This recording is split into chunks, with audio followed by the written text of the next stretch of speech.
నమస్తే, నేను మీ చంద్రశేఖర్ కండవల్లి. రచయితలు ఏఎస్ఆర్ మూర్తి గారు, బుర్రా విజయశేఖర్ గారు రచించిన యువ కెరటం అనే పుస్తకం నుంచి సేకరించిన అంశాలను మీకు వరుసగా అందిస్తున్నాం. రచయితలకు మా యొక్క కృతజ్ఞతలు. ఒక పక్క రైతుల ఆత్మహత్యలు, మరొక పక్క కరెంటు బిల్లులు కట్టలేదంటూ రైతులను జైలు పాలు చేయటం, రాష్ట్రమంతటా విలయతాండవం చేస్తున్న కరువు, ప్రభుత్వం ఉదాసీనతను వైఎస్ను తీవ్రంగా కలిచివేశాయి. రాష్ట్రంలో వివిధ వర్గాల ప్రజల బాగోగులు, స్థితిగతులు ఎదుర్కొంటున్న ఇబ్బందులను స్వయంగా తెలుసుకోవాలని అనిపించడంతో 2003లో ప్రజా ప్రస్థానం పేరుతో పాదయాత్రను తలపెట్టారు. ప్రతిపక్ష నేతగా ఆయన చేపట్టిన ఈ చారిత్రాత్మక యాత్ర ఫలితం నిజానికి ముందుగా ఊహించింది కాదు. ఆలోచనను ఆచరణలో పెట్టడంలో ఎంతో సమయం కూడా తీసుకోలేదు.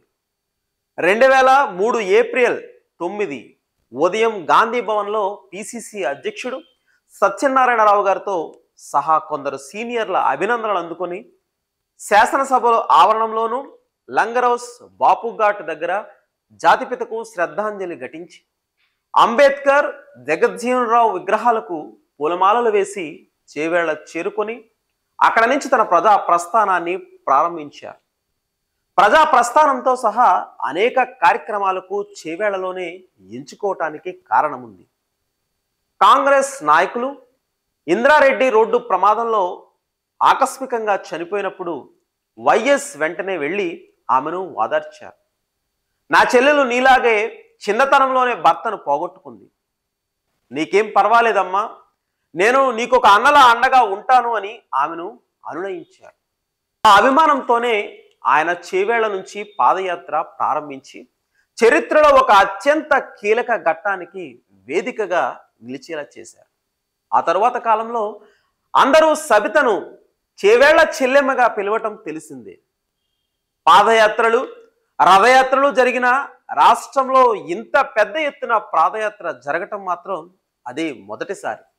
ఎన్నికలకు ప్రచారం చేసేవాళ్ళు ఉండవచ్చు కానీ ఇలా ప్రజల గోడు తెలుసుకోవడమే లక్ష్యంగా పాదయాత్ర చేయటం అనేది ఇదే ప్రప్రథమంగా మొట్టమొదటిసారి.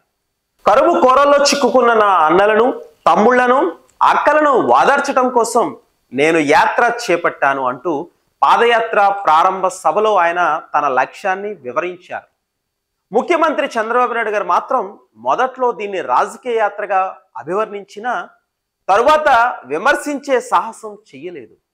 పైగా ఆయన పర్యటించే మార్గంలో చిన్న చితక సమస్యలు కొన్ని పరిష్కరిస్తూ ప్రభుత్వం మీద విమర్శలు తగ్గటానికి కొంత ప్రయత్నించారు. అయితే యాత్ర ప్రభావం అంచనాలను మించి ఉందన్న వార్తల మధ్య చంద్రబాబు నాయుడు గారు ప్రజలకు వరాల వాన కురిపించారు.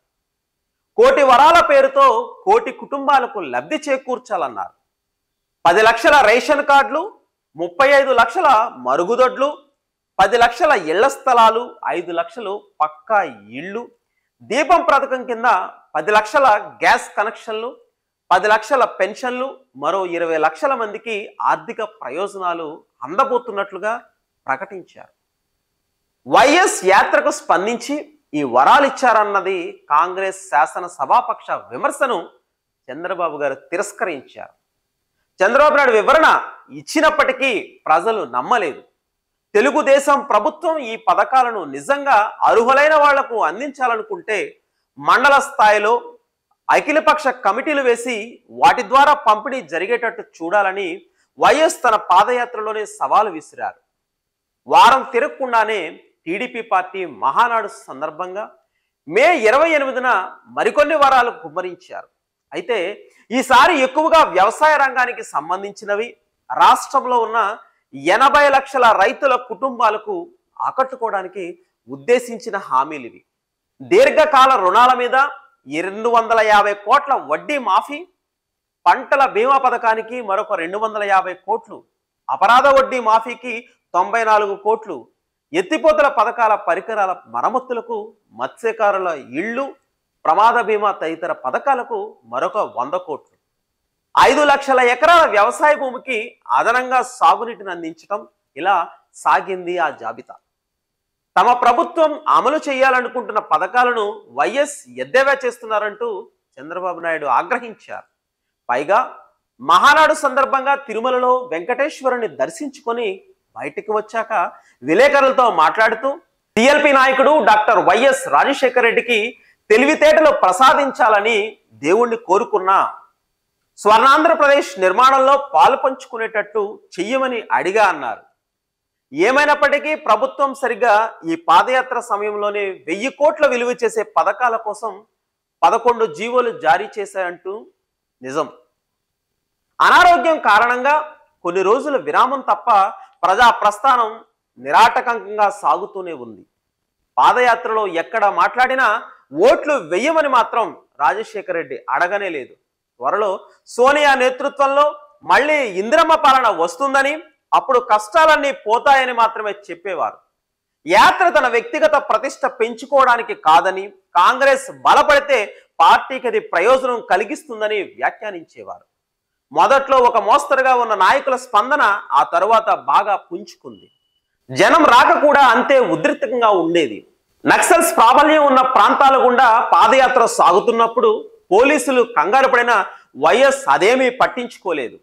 ఇంతకుముందు ఏ నాయకుడు వెళ్ళని అనేక కుగ్రామాలకు కూడా పాదయాత్ర సాగటం నిజంగానే ప్రత్యేకమయ్యాయి.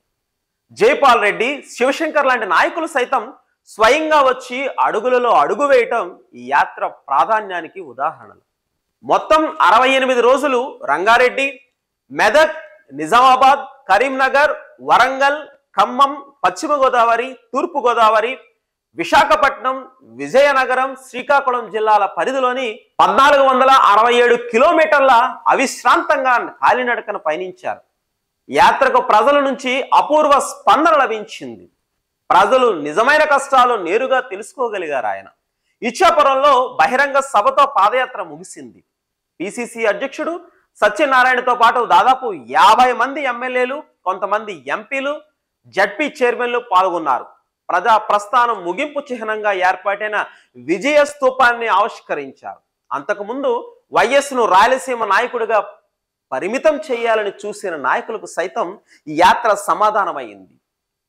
గుంపులతో సంబంధం లేకుండా అందరినీ కలుపుకోవాలని పరోక్షంగా అధిష్టానానికి తెలియజెప్పే విధంగా కూడా ఈ యాత్ర ఉపయోగపడింది.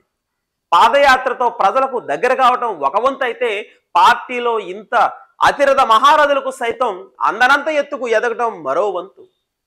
పాదయాత్ర వలన జనాదరణ పొందటమే కాకుండా ఎన్నికల ప్రచారంలో ఇలాంటి అంశాలు ప్రధానమో, ఎలాంటి హామీలు ఇవ్వాలో అద్భుతమైన అవగాహన కలిగింది. గ్రామాల్లో ప్రజలు ఎలాంటి కష్టాలు పడుతున్నారనో, వాళ్ళకి ఎలాంటి పథకాలు అవసరమో కూడా తెలిసి వచ్చింది. వైఎస్ పాదయాత్రకు ప్రచారం కూడా బాగానే వచ్చింది.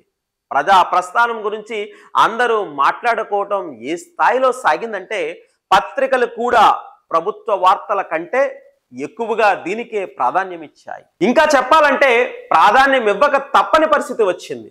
ఆ మాటకొస్తే కొన్ని వారాల పాటు చంద్రబాబు నాయుడు గారి కంటే ఎక్కువ వైఎస్ఆర్ వార్తలే నిండిపోయాయి. కాంగ్రెస్ ను మళ్ళీ అధికారంలోనికి తీసుకురావడానికి రాజశేఖర రెడ్డి తిరుగు లేని బ్రహ్మాస్త్రం ప్రయోగించారని ఆ పార్టీ వాళ్లే బల్లగుద్ది చెప్పారు. అదే సమయంలో వచ్చిన గోదావరి పుష్కరాలను సద్వినియోగం చేసుకోవాలని చంద్రబాబు నాయుడు గారు కరీంనగర్ నుంచి రాజమండ్రి వరకు పర్యటించి లక్షలాది మంది యాత్రికులను కలిశారు. ఏవైనా లోపాలున్నట్లు యాత్రికులు ఫిర్యాదు చేస్తే అక్కడికక్కడే అధికారులను మందలించి సరిచేయటం, వాటికి పత్రికలతో విపరీతమైన ప్రచారం రావటం చంద్రబాబు నాయుడు గారికి బాగా లాభించింది. వైఎస్ తన పాదయాత్రలో కలుసుకున్న వాళ్ళ కంటే రెట్టింపు జనాన్ని 12 రోజుల్లోనే చంద్రబాబు నాయుడు గారు కలుసుకోన్నారని పత్రికలు రాశాయి. ఇది చంద్రబాబు రాజకీయ వ్యూహ చతురతకు నిదర్శనమన్నారు. కుమారస్వామి, వినాయకుడి కథను పోల్చి చేయని వాళ్ళు ఉన్నారు. వరుసగా 8 ఏళ్ల ముఖ్యమంత్రిగా పనిచేసి రాష్ట్రంలో రికార్డు సృష్టించడంతో సుస్థిర పాలన చంద్రబాబు వల్లనే సాధ్యమనే అభిప్రాయం కూడా బాగా విస్తరించింది. కానీ పాదయాత్ర పూర్తయిన 3.5 నెలలకు ఒక దుర్ఘటన జరిగింది. 2003 అక్టోబర్ 1న అలిపిరిలో చంద్రబాబు నాయుడు గారి మీద నక్సల్స్ హత్యాయత్నం చేశారు. మరో ఏడాదిలో ఎన్నికలు జరగాల్సి ఉండగా జరిగిన ఈ ఘటనతో అందరూ ఉలిక్కిపడ్డారు.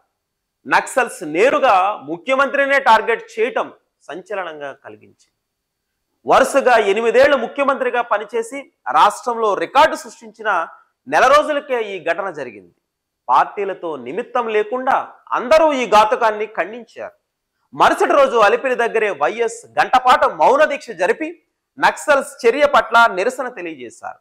రాజకీయాలను రాజకీయంగానే ఎదుర్కోవాలి తప్ప వ్యక్తిగత భౌతిక దాడులకు ఆయన ఎప్పుడు ఖండిస్తున్నారనే దానికి ఇదొక నిదర్శనం. రాజకీయంగా చూస్తే పాదయాత్రల గురించి జనం దాదాపు మరిచిపోయినట్టేనన్న అభిప్రాయం వార్తాపత్రికల్లో కనబడుతుంది. అయినా ఎన్నికలకు ఇంకా సమయం ఉందనుకుంటున్న సమయంలో సానుభూతి వాడుకుందామనుకున్న చంద్రబాబు నాయుడు గారు ముందస్తు ఎన్నికలకు సిద్ధపడ్డారు. 2003 నవంబర్ 14న శాసనసభను రద్దు చేశారు. ఫలితంగా 2004 ఏప్రిల్లో ఎన్నికలు జరుగుతాయన్న ప్రకటన వెలువడింది.